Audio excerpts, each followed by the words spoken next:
Welcome to Evolutionary.org, Hardcore 2.0, episode 84 coming your way. Today we're going to talk about best body fat to use Winstrol and why. Compliments of Euro-Pharmacies. So this is going to be a very important podcast. Winstrol is a very important steroid. It's got to be used properly. A lot of people use Winstrol and they don't use it properly. A lot of people use Winstrol and they're expecting something else from it and they get something else. A lot of people are missing out on using Winstrol because Winstrol can be something that they can do, but it's not going to do it correctly. So this one, we're going to talk about different things. We're going to talk about the Winstrol history, how it's been used over time, how bodybuilding has. We're going to talk about the best body fat for Winstrol and dieting. We're going to talk a little bit about that.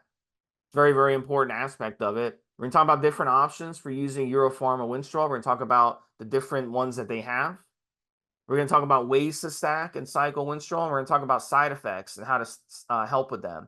A lot of people get into Winstrol cycles and they don't understand the side effects. And then they come on the forum and they're like, why is this happening to me? Why is that happening to me? They don't understand. Winstrol has specific side effects that you need to be aware of. We're going to talk about how to mitigate them and what to look for. That can save you a lot of hassle and headache. And then we're going to talk about Euro-Pharmacies quality products. They have the quality Winstrol and they have quality orals. We're going to touch on why their orals are so popular. So let's get right to it, Mobster, and touch on the history a little bit. So stanozolol is the name of Winstrol. It's mainly used as oral during cutting cycles to lose body fat, and it's a great dryer. When I've used Winstrol, it's dried me out like incredibly well. So it's very popularly used, and we're gonna touch on how guys have used it over the years. You gotta remember, it's a dihydrotestosterone class of anabolic steroids, DHT. So you're gonna get the dryness. You're not gonna have any estrogen conversion when you're using Winstrol, but it's really unique versus the other DHT steroids because it also will dry you out and harden you out better than anything else out there, really short of Masteron when it comes to hardening. But when it comes to drying, there's nothing better than Winstrol.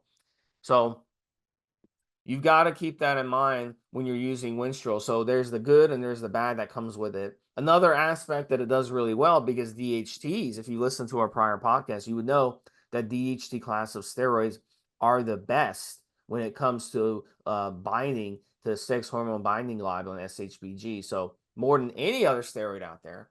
And it's going to make your cycle work even better when you're stacking it. So this is why you see Winstrol used in a stack so popularly, especially like with professionals. They love to use Winstrol for that reason. They know just using it by itself is not going to be as effective as stacking it because it's going to have that benefit. Now, we're going to touch on later on the podcast the different options from your pharmacies. When we talk about why the whole, drinking Winstrol thing, that was a big thing back in the day. A lot of people just did not want to inject. So a lot of people would get Winstrol and drink it. So you got to remember, Winstrol, it's a 17 alpha alkylated steroid, and it's designed not to be destroyed when it first enters the liver. So it's going to have an easier time of obviously entering your bloodstream and working for you. So it's going to be absorbed much better than some of the other oral steroids that aren't 17 alpha alkylated. So if those steroids, you don't have that 17 alpha alkylated or methylated addition, it's not going to be able to do that first pass, and the liver is going to work on it because that's the liver's job. So that's why you see injectable steroids like a DECA or testosterone or something like that. You can't drink those because if you drink them, it's not going to do you any good. You got to inject them. So with Winstrol, what's interesting is Winstrol is made, you've got the injectable Winstrol and you have the oral Winstrol, and you're able to drink even the injectable Winstrol. So that is why. And so it's going to have the same effects whether you inject it or you drink it or you take it orally. It doesn't matter. It's still going to hit your liver the same way. So they used to think back, and then I can remember some of these phony gurus, I call them. They have big mouths and they come on the forums acting like they knew everything when they really didn't know shit. And a lot of people respected them because those were the guys really that were, they've been in the business, in the industry a while. They've written for magazines and all that shit, so a lot of people respected them. But a lot of times they would say, "Well, it's better to inject Winstrol because it won't affect your liver." No, actually, it will, because Yeah, it's still, serving off yeah, of. yeah, yes. Yeah. So touch on that, Mobster. Yeah. Yeah, I mean, listen, guys, I'll just talk about specifically what Steve and I have actually said in a couple of shows, and I specifically remember those kind of gurus that Steve's talking about. The problem was that we had a lack of information. There was a handful, I mean, a handful of books. And Steve says, has used the phrase on other shows when we said parroted information. So the problem, what we had here, is it was even worse than the experts or would-be experts that Steve's talked about. It was literally sometimes 15-year-olds, 16-year-olds, 17-year-olds who hadn't even used a steroid. It wasn't really a thing then for the younger people to use it, Steve. And you could come across by speaking in a certain particular way. You could read articles, you could read science stuff, and again, that wasn't as accessible as it was now. But let's say that you had got one of those books, especially the ones that had been written by sports scientists and whatever else, and you could come across in a certain particular way that made you sound absolutely amazing. I mean, just touching upon this whole, the 17 alpha alkylated, just using that phrase would throw people under the bus, because then you start to talk about first partial liver and stuff like that, and all of that would make you sound scientific, would make you sound like a learned person. Okay, so the problem with that is, and I mean, look, right, let me give you another analogy, Steve. um, it's crazy how even now, excuse me, with the amount of information that's available, I can go to my local gym. I can stand at just the counter with the gym owner or talk with a couple of my regular gym buddies. And the back and forth sounds incredibly confusing because, again, I'm doing these shows with Steve. I make sure that we stay up to date when we do these shows with Steve. I refresh my memory. We refer to articles, excuse me, even when we're actually doing the show. And yet, the confusion with my guy, my mates, my buddies, and we're talking, and I'm thinking, so yeah, look, there should be no confusion. There shouldn't be this sort of back and forth. I think the problem is, Steve, sometimes it's stuff like, you always got to have testosterone as a base. You've got that kind of stuff, and it still creeps into the conversation. And I think what makes it worse as well in modern times, in the times that we record this, 2024, would be the social media type stuff and the clickbait type titles. I mean, I literally just watched a video 15, 20 minutes ago, and the trend, who twins, and Greg Doucette, and there's a back and forth in terms of conversation, and you're thinking, guys, putting out clickbait titles and giving the impression that young people should be using trend and getting incredibly famous on social media, and in fact, when they've done safe type videos, they've had next to no hits, but when they put out the bullshit type videos, they get the hits, and that's kind of almost the way that this kind of misinformation works. And the reality of the situation is thus. I mean, we've got an absolutely amazing rep from Euro-Pharmacies who puts out great information himself, and quite often uses scientific references in information he puts out. But the scientific stuff can be kind of boring and not exciting and whatever else. And yet that's the reality. Greg talks about, the undeveloped brain at age 25. That's kind of boring, but that's the reality. So the reality is that we want you to grow. We want you to get strong. We want you to be well of side effects, and we will use the best broad-based information that applies to as many of you as possible. But it's not exciting. It's not sexy. It doesn't grab the attention on a forum back in the day. And that's the problem. And ironically, Steve, and I'll think of the one who's passed away now, the one possibly exciting guru, and I thought there was more than one, in fact, they're all dead. They either died early or they committed suicide or they overdosed or whatever else. And yet these guys were out there absolutely pushing the envelope. They would probably be the clickbait title or reference or whatever else of now, if they were in social media now. But unfortunately, they were out there pushing the envelope. They literally, I think, one example was kind of experimenting on his female clients and girlfriends and whatever else, just to see what women could do in terms of drugs. And that made him a fascinating person to listen to, a fascinating person to read with, but not necessarily the best person to go to for advice. So, yeah, I mean, historically, just go back another 20, 30 years, Steve, and there was no information. So it was all second guess. It was all what I heard. There was no internet to refer to. So all of that kind of stuff can make it incredibly confusing. And the whole oral thing, or oral use of Winstrol, really should come down to little less or little more than that's one less thing to have to inject, because it's going to work in exactly the same way. Why would it work differently if it still needs to be passed through the liver? And if it's 17 alpha alkylated, why would that not still have the same effect if you drank it versus if you injected it? That makes no sense, but it makes it sound like an easy thing to say. And it's unfortunately just patently a lie, really. And it is straightforward misinformation. I might as well drink petrol and hope that the car across the street's going to run on what I've drunk. It doesn't make any sense whatsoever. You know what I mean? So, yeah, listen, guys, you need science based. You need to look at the medical reasons. You even need to look at how the steroid is created in order for it to have the effect that it's supposed to have. And then you shouldn't be confused by the side effects because of the massive information. But of course, you are listening to the show. We are giving you the information. So hopefully that will help you in that particular regards. Recommend it to your buddies. Pass on the reference, not this sexy, exciting bullshit. Back to you, Steve.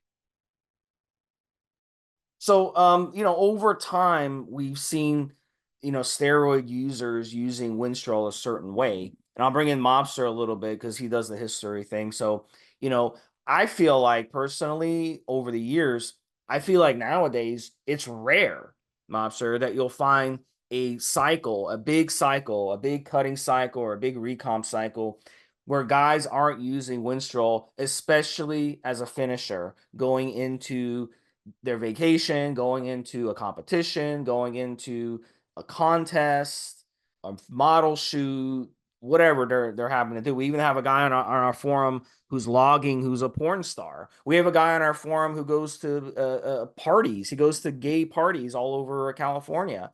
That's Yeah. why he uses steroids. So everybody has different reasons to do it. And one of the things that, and I've actually had clients come to me who've done that, who've been there. They're like, look, we want to look good. A party is 8 weeks from now. We want to go there. We want to look good. There's people that go to Mexico on to take these trips. They work their ass off 80 hours a week. They're lawyers, they're whatever, and they're like, fuck, Steve, I'm coming to you. I'm going to Mexico. I'm going to fucking party my ass off for a week, and I'm going to come back and spend the other 51 weeks out of the year working my ass off 80 hours a week on my job. And I got that 1 week a year I go, and I want to look fucking good. I want to have ripped abs. So that's what I feel like Winstrol is used for. It's completely, is the word like vein mobster? Is the word like, what's the Yeah, word that I'm thinking of here? as Steve knows, I'm an older motherfucker, so I tell you what, a part of it is, and in fact, one of the Well, individuals that Steve. touch on guys back in the day use Winstrol versus today and how it evolved. And then Yeah, I go. mean, look, let me very quickly on the other subject. That's literally coming down to the other person. That's one of the people actually refers to the fact it's an insecurity issue.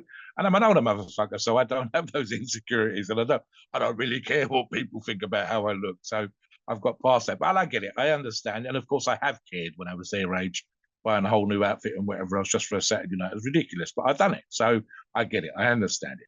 Back in the day, stuff versus now. Back in the day, very much competition specific, Steve, very much so.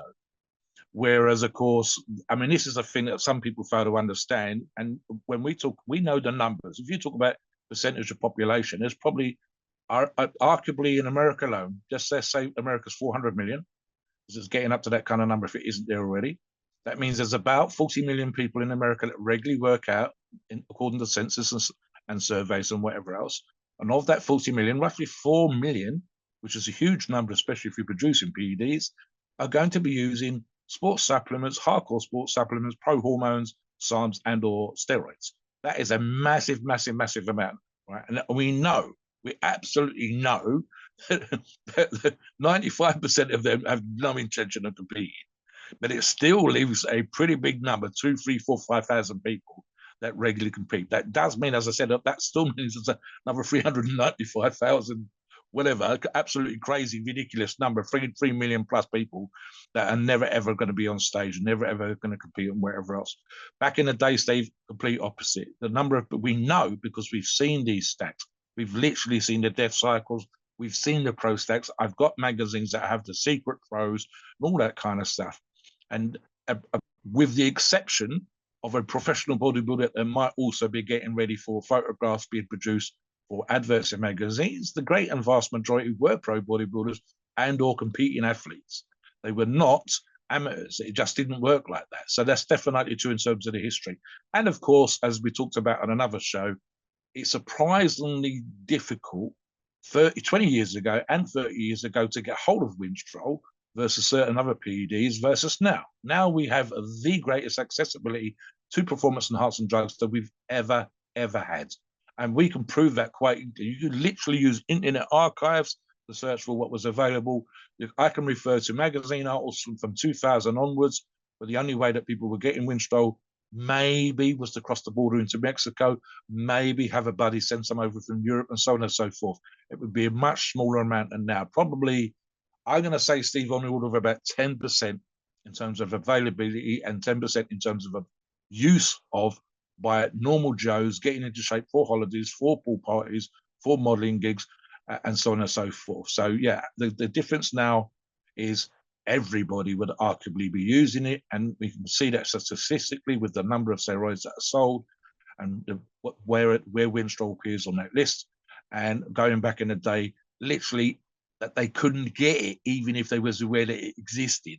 So that just gives you an idea of what's available now, the difference now, and so on and so forth. What it means now is it is far more common to see average Joes, our listeners, people that want to train, that want to get into shape, way more likely to use Winstrol, way more likely to be able to get hold of it relatively easy. And obviously, in regards to this podcast, hoping for good information on the best way to use it without getting any side effects. It is a little bit, tiny bit, and I don't want to sound preachy when I say this, disconcerting. We do get your odd, and it is a very small number now, of people that don't appear to have done any research and have issues with the side effects. That really shouldn't happen. It's a huge amount of information, including our own shows, and on the best way to use it and running it and so on and so forth. But obviously, again, that's what we're about today. So that's what we're going to do for you. Back to you, Steve. All right, so best body fat for Winstrol and dieting. Let's kind of continue that discussion. So when it comes to dieting, look, I'm a big believer, in sticking to natural whole foods. So eliminating the processed junk out of your diet, eliminating the refined foods, eliminating the stuff really that comes in packages. Anything that comes in a package or a cardboard box or anything like that. You could literally go down the street and look at people's recycle bins and tell what kind of diet they're on. A lot of them are going to, have you might have a neighbor. The recycle is once a week, and you see two big pizza boxes in the recycle bin. That tells me that they're having pizza twice a week, and they're having leftovers the next day because they're not going Yeah. to eat the whole pizza in one night. So obviously, they're not eating healthy. They're eating pizza 4 times a night for dinner, and that's not good. Or you have other packaged stuff in the recycle bin. So it's very, very important to remember this. And a lot of people say, "Oh, you got to enjoy life, Steve. You got to enjoy life." And I say, have you seen my log? I just put out a picture of this incredible meal that I put together yesterday for 6 people, where everyone went home with tons of leftovers, which will last them 4 or 5 days. All right. So what I did is I got 11 pounds of beef and a pound of steak, and I made a dish from it. I did stuffed grape leaves, and I had them in a huge pot. And it was a huge pot on the stove all the way to the top. And the prep for it took about 2.5 hours. And then the actual cooking took about an hour on the stove, and then about 15 minutes for the water to warm up. So it was not an easy thing, 3 or 4 hours. But I have food now for the next 4 or 5 days. And everyone that left my gathering also has food for the next 4 or 5 days, and it's delicious food. It's wholesome food. It's fantastic food, and it's food that you can take and you'll feel good after. You're not gonna take it and feel awful. And I'm not using any fake food, any refined foods, any refined oils or any of that shit. So the you got to get away from that aspect of Steve. That pizza makes me feel good. Ask yourself that 10 seconds or the 8 seconds of dopamine rush when you eat this crappy food. And then where do you go after that? You feel like crap. And I see this all the time. People will eat something and then they'll have stomach problems for hours, and then they won't be able to sleep, and they'll have crappy workouts and all this stuff. So how is that feeling good? How is that feeling good versus what I do? So this, you have to get away from that mentality of healthy food doesn't taste good, because it's just not true. Healthy food, once you eat healthy food and get away from the junk food, you'll crave the healthy food. You won't be craving the junk food anymore. And it's something that you're going to have to get through. It might take you 2 or 3 weeks, but a lot of these foods are addictive, and at the end of the day, you've got to learn there's a difference from buying a burger from a fast food joint versus making your own burger. So that's the number one thing you have to do is food prep, cooking your own food, staying away from restaurant food. That's step one. And then Yeah. step two is going to be managing your day-to-day diet. And there's different ways to do it. And there's not a simple way, but one of the simplest ways that I recommend that you do a shred, and you can do this on Winstrol, because Winstrol is one of the steroids that won't increase your appetite, that it's not going to be very insulin resistant like some of the other steroids out there, is you can practice time restricted eating. And time restricted eating is very, very simple to do. A lot of people call it intermittent fasting. I don't particularly like that term. It's very, I don't know. I just don't like that term. I like time restricted eating as the term, but whatever you want to call it. My point is, eating in the window will allow your insulin levels and your glucagon levels your insulin levels will be lower, your glucagon levels will be higher. So your body will be in fat burning mode most of the 24 hours. And then when you eat in your window, whether it be a 1 hour window, 2 hour window, 4 hour window, 6 hour window, whatever, that's when your insulin levels will go up. Obviously, you don't want to eat a lot of bad foods because you're basically wasting your time. So if you eat a candy bar and cake and ice cream during your window, your insulin levels are going to spike beyond anything, and then your body is going to basically start storing fat in the process. So we have to put our bodies in fat burning mode. So diet is a big reason for that. And when it comes to Winstrol, and then I know Mobster, you're itching to get in on this. This is a good Oh, topic. definitely, man. Yeah, Yeah, yeah, we yeah, don't yeah. want to we don't want to preach on this, but it's No, very no. important. Yeah. Listen, man. It's going to come down to this, Steve. Do you want to look amazing? Do you want to be ripped? How important is that to you? And that sounds a little tiny bit preachy, but you're listening to the show to learn about Winstrol, to get to look absolutely fucking amazing, to be ripped, to be dry. Okay, so if I literally a stack of holy Bibles, whatever religion you're into, wherever it takes you, to be absolutely honest, that as Steve just told you, that it's going to be fasting or clean food or cutting your calories or doing your cardio and doing those things 100%, that's going to give you the best results. You know that. Okay, so you go, if I only want to look a bit lean, I can eat pizza. But if I want to look ripped, I'm going to have to meal prep. And you know that. You might pretend, you might even say, like Steve said, that the excuse is, oh, I want to feel good. Okay. So eat crap all your life and tell me that you won't end up ill or unwell, especially our younger listeners. Be able to look around them, look at their family members, look at people walking down the street, watch what people put into their trolleys in the supermarket, and tell me, as for example, type 2 diabetes, talk to me about obesity. Show me someone who's ripped to fuck with a trolley full of pizzas and ice cream and cola in the supermarket. You know that that's not going to happen. At best, it might be someone that's just competed and they want to indulge. They want to have a bit of a splurge. But the reality is, that and without being horrible or unkind, if there's a trolley full of pizza and full fat cola with all the sugar and ice cream, that the person who's pushing that trolley around is not going to be lean. It's not going to be skinny. It's not going to be healthy. It's going to be unkindly fat as fuck and obese and unhealthy, type 2 diabetic, waiting for a heart attack and so on and so forth. Now, you know that, right? You have to make certain sacrifices. So one of the things I was going to say, and Steve and I talked about this in a pre-show, if you want to get, as well as obviously fasting and dieting and all cardio, one of the tricks, and I touched upon this when I was talking about a strength cycle the other day on a recent show that we just recorded, was make sure that you are in good habits when the cycle starts. Not the day of the cycle, not literally the day of the cycle, but prior to the cycle. What do I mean by that? So, for example, make sure your training's on point. Make sure you're getting your steps, running, rowing, doing whatever the hell it is that you do for cardio, and be doing that for, let's say, Steve, realistically, 4 weeks, a month. So you've cleaned out the crap of the cupboards. You've made sure that the stuff that's going into your trolley in the supermarkets is good. You are starting a meal prep, and you have upped your cardio a little bit. You have cut your calories back a little bit. Everything going in is like the best fuel ever. Think of this analogy again, guys, with your one single body that you have. Okay. I have given you a little run around $500, $1,000 secondhand car. And I've also given you $100,000 sports car.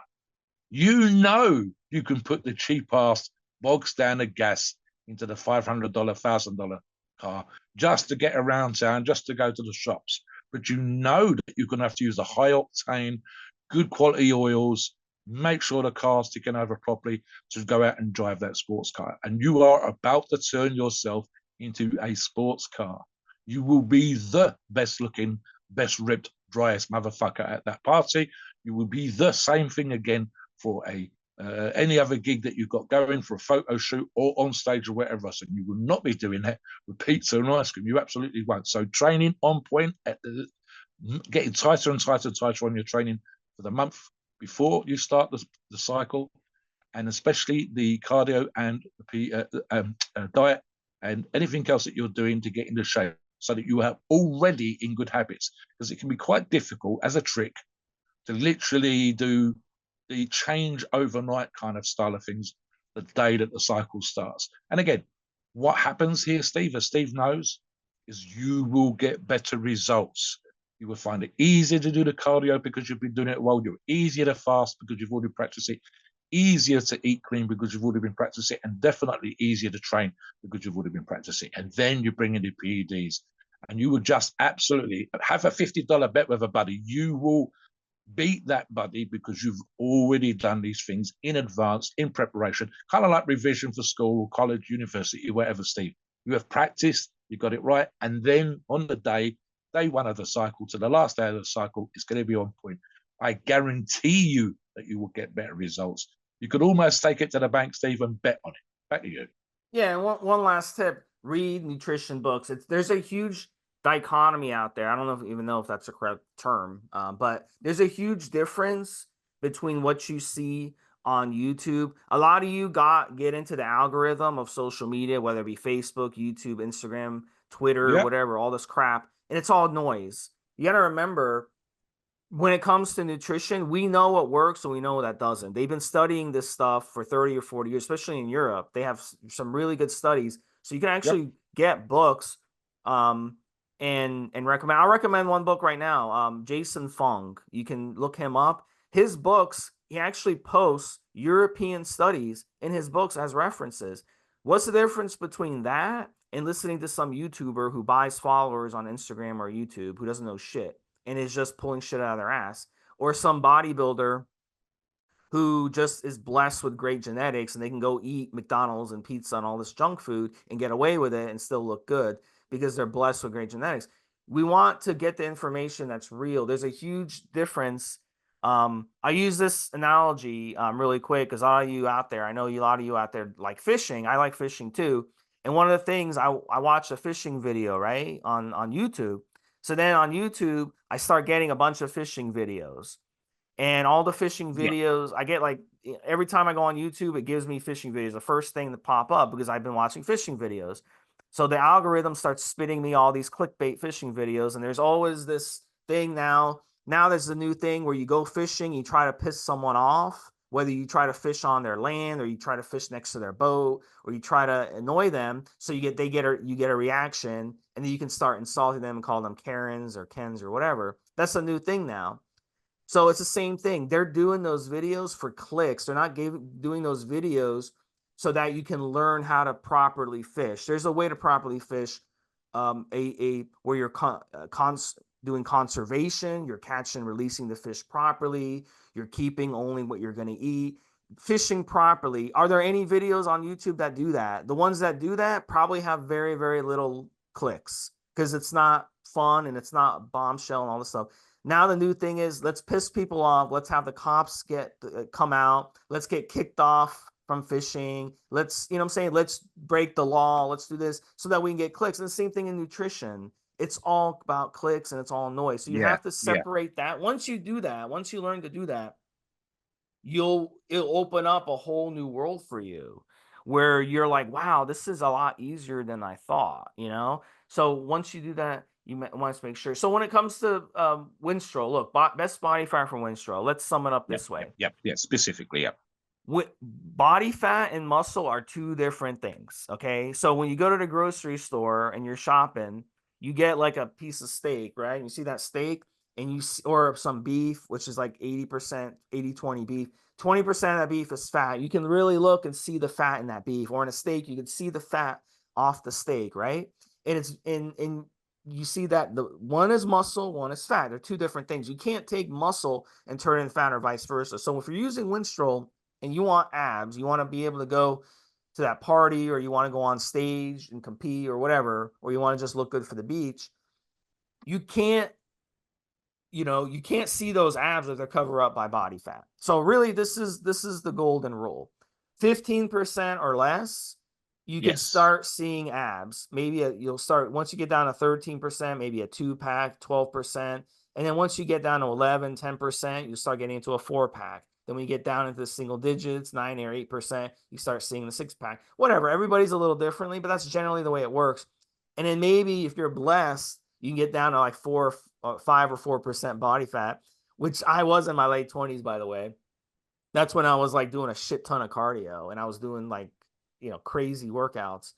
mm, Um, but once you get that, you're like, you got an 8-pack, like shredded 8-pack. So really, if you're over 15% body fat and you're using Winstrol, this is my opinion. What's the point? Because you can go and work your core and work your abs and have these really nice abs. But if they're covered up by body fat that you can grab, if you can grab your stomach right now and pull up fat, then that's covering up your muscles. So it's very important to get your body fat down. So we've given you strategies on this podcast that help you get your body fat down. Once you do that, you're going to be able to start seeing those abs. And for men, which is most of you out there, where do we store our excess fat? It's in our stomachs. So that's the last place to go. So you have to keep cutting your overall body fat to get your body fat down. That's the only way you're going to be able to do that. Women store body fats in different spots, maybe their butts, maybe their thighs, stomachs also. But men, we usually store in our stomachs. So you could have no body fat in your whole body, where you can't pinch any fat right off your arms or whatever, or your legs. I know I can't right now, but I can pinch some in my stomach, so I do have some body fat. And a lot of you out there, you have more than me, and you can pinch a lot of stomach fat. So it's very important to get rid of that. So you have to get rid of the overall body fat, guys, and that's the way to do it. Is what we talked about earlier. Then you can use the Winstrol and really dry out and really be able to see those abs. One day you come on the forum and look at the logs and some of these guys that are really ripped, yeah, and you'll be able to see not only the abs, but you'll be able to see veins on their stomach. And that's ripped as fuck. Touch on yeah, that, yeah. Mobster, and we'll get on the options for Yeah, Winstrol. listen, guys, I think it applies to every single steroid ever, Steve, with maybe one or two exceptions. You will get better results if you're leaner. You will get better results if your cardio and your nutrition were already on point, as I talked about earlier on. And arguably, again, you are looking to get ripped. You are looking to get dry. That's your reason for using Winstrol. That's pretty much what it does best. So why do that at 20%? Why do it 18 or 17%? It makes no sense. I mean, it's up there with using Masteron to get hard, Steve, and still being 20% body fat. Sure, your muscles might feel harder, but you're going to have to poke through that blubber to feel the hard muscle. Makes no sense, guys. So the optimal's always going to be, as Steve said earlier on, somewhere between 15 and 20%. And again, I mean, I think specifically of Phil, Steve, that just looking at his log this morning, who's a Euro-Pharmacy's athlete, if you want to call him that. And that guy's always ripped, always meal prepping, always in condition. It's just amazing the shape that he has, etc., etc. There's absolutely no way on earth, guys, that he's 15, 16, 17% body fat. And again, it's like I said, it's a difference. It'd be like using that sports car analogy, Steve, but disguising it as an SUV. You'd have to take all those bits and pieces off to get at the sports car analogy. And that's what happens. So listen, there's always going to be an argument for having a higher body percentage of body fat and using these steroids to lower your percentage of body fat. But the title was what is the best, and the best is to be lower. So I would actually say, for all things considered, Steve, around 12%, 15 or 12% would be absolutely on point. Now, obviously, as Steve said earlier, getting lower, being leaner, and especially if you're competing or modeling or whatever else, makes sense again. But again, those things tend to be temporary. So it's that sort of sweet spot for the average listener, for the listener that wants to get into shape for the holiday, for the beach, for the pool party. That's 15 to 12%. And then temporarily, Steve, as is always the case, even with pro bodybuilders, getting down to maybe just under 10% for the day, for the event, for the holiday. That makes sense to me. Obviously, if you're competing, you're going to take things a little bit further. Let's move on, Steve, to the actual options that we're looking at here today. Yeah, do you want to read them off? Yeah, I'll start. So listen, we're going to do this vials first. And keep in mind that the Winstrol that Euro-Pharmacies does is called stanozolol, and they do a Winstrol stanozolol 50 milligrams per milliliter in a 10 mil, and the same again, the 50 milligrams per milliliter in a 15 mil vial, which is of course what they're expanding into the range. The Euro-Pharmacies site has an ampule version, which again is 50 milligrams per milliliter, but most of the amps, of course, will be 1 mil. They also do an oral pill version, and you can still find some of these options out there, which is they do a yellow pill and a white pill. They're both the same product, and they come in 10 milligrams per pill or 25 milligrams per pill option. And again, that's specifically called stanozolol. And then I looked to make sure that these were included. If there was any other options, guys, they do something called a summer cutting cycle, which is in pill form, and that is 20 milligrams per pill of Winstrol and 30 milligrams per pill of Anavar. And so that just to give you an idea of all the different options that are out there and available for you. Make sure to pick the one that applies to you and is easiest for you to use. Arguably, Steve, given the dosages, etc., I think personally the easiest thing would probably be oral, because it's going to have the same effects as we said at the beginning of the show on the body. So those are the options, Steve. I'll briefly touch upon now the next argument, Steve, is always going to be the ways that we're going to stack and cycle. So I came up with 3 different options here, and I'll let Steve start, and I'll give you my options as well. Yeah, so as we touched on earlier, look, you can use any steroid by itself, but are you going to have the best results doing Winstrol by itself? You'll dry out on it, you'll harden up on it, but you're really not going to like see a lot. Now, some people do. Some people like to use it by itself. So if you do want to use it by itself, you could use it anywhere from 4 to 6 weeks, start there, and anywhere from 25 to 50 milligrams a day, start there. And some people like to go higher. Professionals will go higher, and then you can kind of see how you like it from there. But stacking it is so much more effective.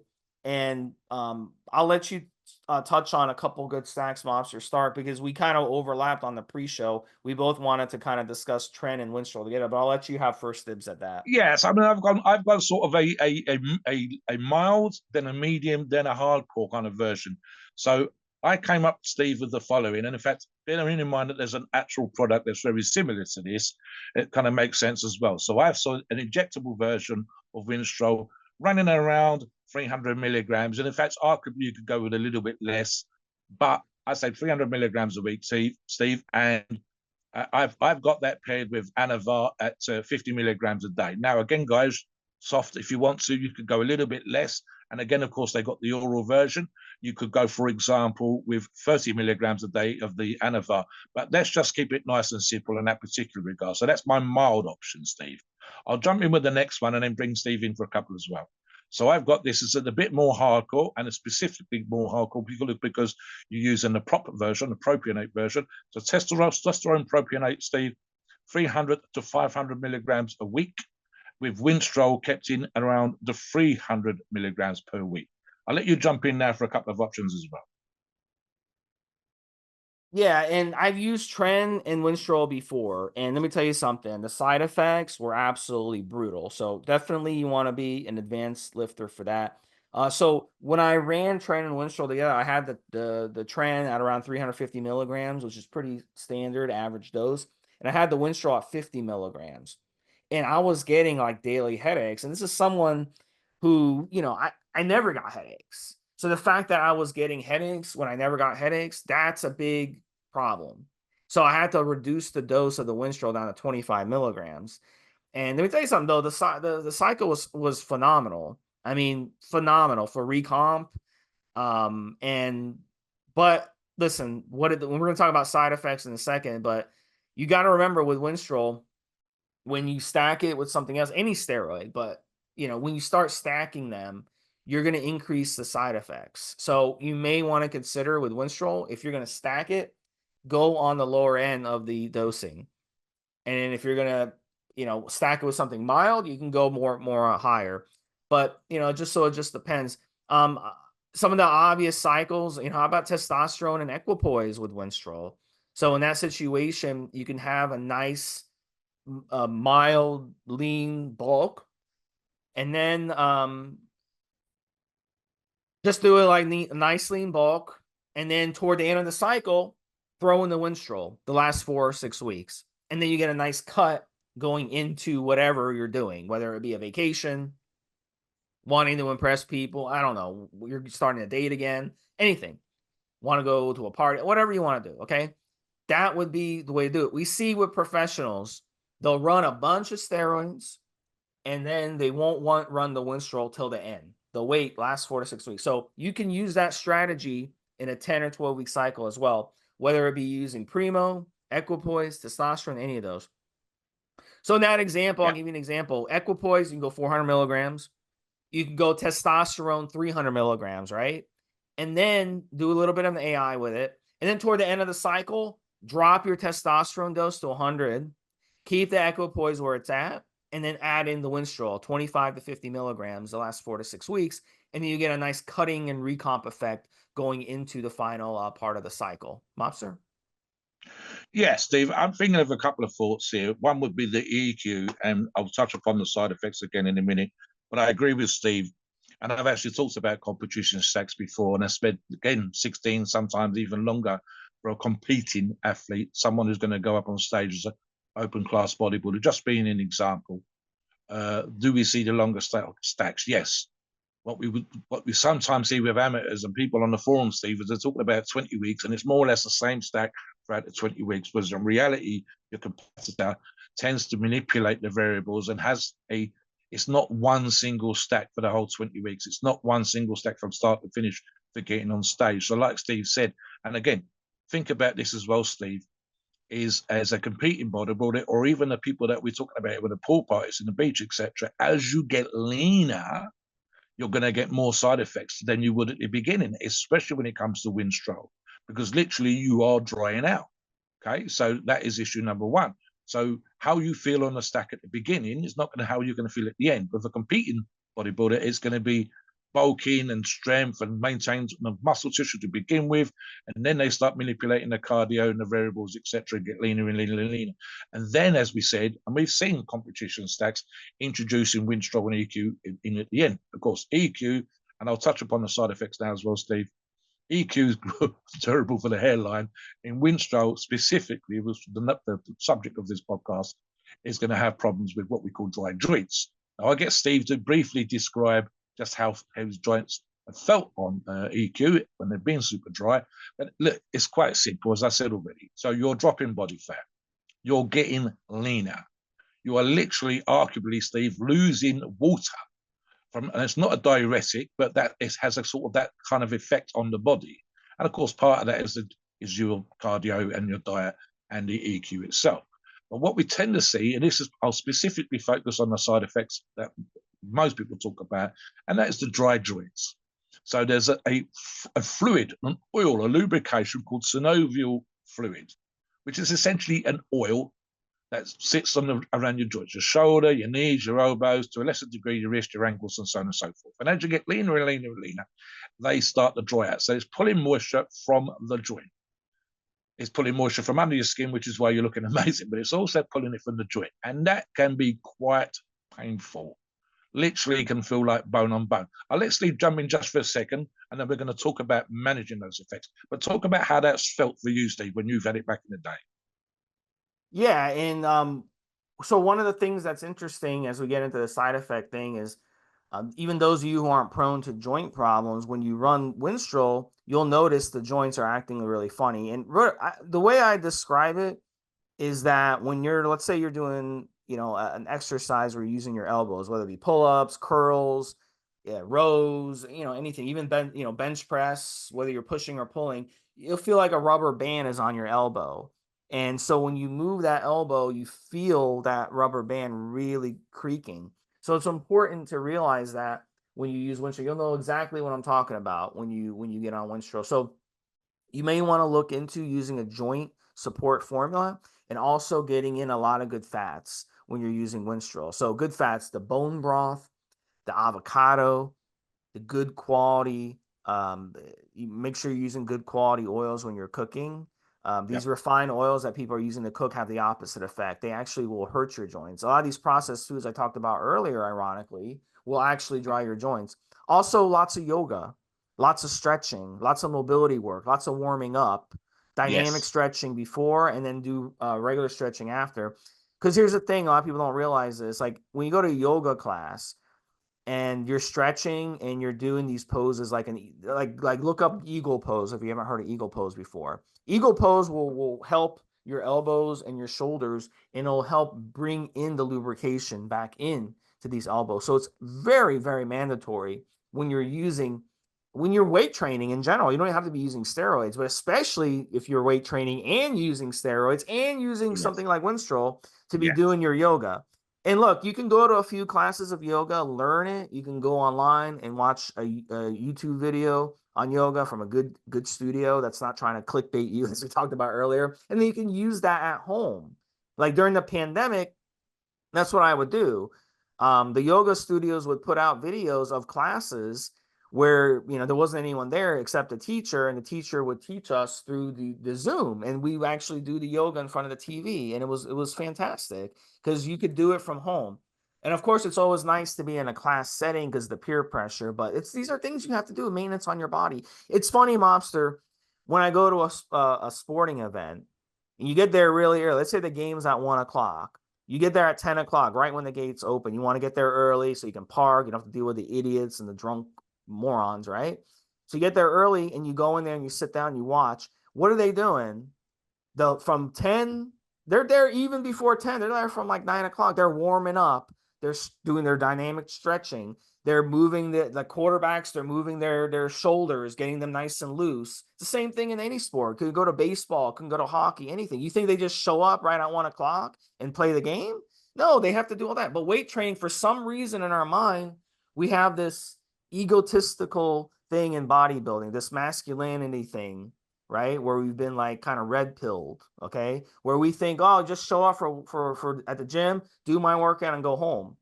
That's not what it's all. You got to do it. I see that 95% of people out there will just show up to the gym, throw weights around, and then go home. And they're not eating well at home, and they're not doing what they have to do. It's maintenance on your body. If the professionals are spending 3 or 4 hours before the game, where really they're going to be only playing maybe 15 minutes, even the starters in these games are only on the field 15 minutes. You got special teams, defense, and offense, and it's a 60-minute game, and you're only on the field when it's your turn. The same thing in hockey. It's a 60-minute game in hockey, but even defensemen are only out there 22 minutes or 23 minutes or 24 minutes at the most. And some players only play 6 or 7 minutes, in hockey. So, but they fucking warm up and they fucking practice and they do all this shit that you're not seeing to keep their bodies in the best shape and prime so they can have nice long careers. Why don't we do that in weight training? I have no fucking clue. So you got to do Yeah, this and stuff, guys, especially when you're especially on here. Winstrol. Yes. Yes. Otherwise, Yeah, you're going to end let up with me joint actually expand problems. on that, Steve. I actually looked at this a few years ago, and I don't want to go on about it too long, but I actually looked at this a few years ago, and some years ago when England was absolutely kicking ass in rugby rather than the Welsh where I live now. Really do very well. Rugby England brought in a coach whose name escapes me. And one of the things that they were doing that you just touched upon was previously they would drive to the stadium, they would turn up at the stadium, and they would even warm up at the stadium. And yet, ironically, on training days, coaching days, etc., it would be 4 hours, and then maybe the equivalent of an easy match included in that 4 hours. And so, one of the things that this particular, I think his name was something Woodward, and he had them stopping on the motorway, wherever it was that they were going to the event. Let's say it's an hour away from Cardiff, which is a major city where I live, near to where I live, and have them get out. And people at this motorway stop was quite surprised to see 20 or 30 athletes running up and down the car park. And Woodward explained it quite simply. He says that your body temperature is going to be elevated, even if it's a small amount, for about an hour and a half afterwards. Why are we getting our athletes to run up and down the side of the pitch and stretch on the side of the pitch for 5, 10, 15 minutes, like Steve said, when we actually want their body temperature to be and their bodies to be ready ahead of time? So he had them get ready ahead of time, and then they would do more stretching and warm ups when they got there. And then, as you said, with American football, same thing with rugby. Not the whole team doesn't play the whole goddamn match, Steve. People are brought on and off. I've been to see a Wales Italy friendly. Almost no one plays the whole goddamn match. I think maybe like 4 players on both teams. Everybody else taken off and given a go, and so on and so forth. And that made sense. And they also completely start before they've even left the stadium, Steve. They're starting the rehab and the rehydration and nutrition. That never used to happen back in the day. And even then, when we were world class, especially Wales, it was more likely to see them going to pub and having a pint of Guinness and a pie rather than actual sports nutrition. And this is when they were kicking ass in the Six Nations. This is when they were probably number one in the world, both for Rugby England and later on Rugby Wales, because they started to think like actual athletes. Now, listen, what's super important, again, to understand here is you're getting in. You're using Winstrol as the basis, the foundation of your stack, and you're getting leaner. As you get leaner, it's that much harder on your joints. That's the reality. And again, 15 or 12%, no issues. But when you start getting under 10%, you might see issues. Like Steve said, that rubber band, that almost crinkly sensation can feel a bit disconcerting. So I would advise a few things. A big on joint formulas, so glucosamine, chondroitin, MSM, and so on and so forth. Get the best kind of joint formula you can. Again, I would actually have you run that all the time, but then make sure that you're actually including that as part of your daily for when you're running a Winstrol stack. Steve talked about healthy fats. I would actually look at, for example, krill oil or fish oils. And again, if guys, you may well be cutting the fat and the crap that's in your diet out of it, but make sure that the percentage of fat that you leave includes an allowance for 1 gram, 2 grams. I probably would prefer, and this is what I normally do, I have at least 2,000 milligrams, 2 grams of fish oils daily for me. And of course, that's just because I'm planning on heavyweights. And I will always have some sort of joint product, but these will be absolutely mandatory even, Steve, in a Winstrol stack. Hydration, again, this is important, helps you flush your system. It's going to help you deal with any organ issues, especially when you use an oral and or injectable versions of steroids, of course. So I would have you taking a little bit more water. But again, it's one of those things where your body fat gets low, you can get a sensation of being dehydrated. And again, whether it's the skin, whether it's your joints. So make sure that your water consumption is on point every day. And if it's a little bit under normally where it should be, then up it when you're on cycle, but especially again when you're using Winstrol. And something else, Steve, that we don't talk much about, and occasionally I've actually mentioned this probably in the last 5, 6 weeks, I've started to notice that I've said this more on the forums. We're getting guys on the forums, especially those that are lean, and they're noticing a little bit more wear and tear because of the volume of training and so on and so forth. So I do recommend, and I say this all the time, Steve, knee sleeves, elbow sleeves, little joint support products. The key here, when it comes to using those kind of sleeves, of course, is not to have them on any kind of support, belt, wrist supports, knee sleeves, etc., all the goddamn time. Save them for when you need them. Save them for when you've upped the volume, and so on and so forth. And you don't have to use the crazy tight ones. You're just looking to keep heat into the joint. And the same thing applies to any imbrications or heat gels. Let's finish off the show, Steve, with, of course, why we highly rate, recommend, and regard Euro pharmacies. I've touched upon, and I'll start this. they are my daily go-to. Literally, if you come onto my log on the forums, if you see me posting, there are certain brands and companies, etc., that I rate and recommend that I use, but I will always say that my daily go-to is Euro-Pharmacies. Why? The obvious thing, Steve, is I've used their products. I know the effect I get from their products. Those products that work for me, because not every single steroid works for me, but many do. Of those that I've used, I say what I've used. And there's a company over here, Steve, that makes stuff for fixing your house. And the phrase that they use is it does what it says on the tin. So Anavar for me is a great strength drug, and the Euro-Pharmacist Anavar is great. Dianabol for me is a bulking drug, and the Euro-Pharmacist Dianabol is great, and so on and so forth. I'll let Steve talk about it a little bit as well, and then I'll come in with the final few thoughts and recommendations of why Euro-Pharmacist is awesome. Yeah, and as Mobster mentioned earlier in the show, it was a little nugget he threw in there. He said there was a time where Winstrol was hard to find. And really any steroid, there was a period of time, I'd say 10, 15 years where it was, I can't come up with the term for it. It was like being in the wilderness when it came to steroid use. We were a lot of those guys at that time, they were, and a lot of them are your age group, mobster, or maybe 5 years younger. You became very scared to trust any type of steroids that you were using because you had a hard time. You had been burned so many times, so Yeah, you were yeah, being forced to use steroids, especially in America. You're forced to use steroids just based off a buddy at the gym that you sort of trusted. And a lot of times you would be using something you weren't sure about. So we're so lucky today that we have a brand like Euro-Pharma where you go and you buy their Winstrol or you buy their Anavar, you buy any of their orals or injectables or anything else they have, even their ancillary products that you need on cycle and PCT. And you know you're getting what you're ordering.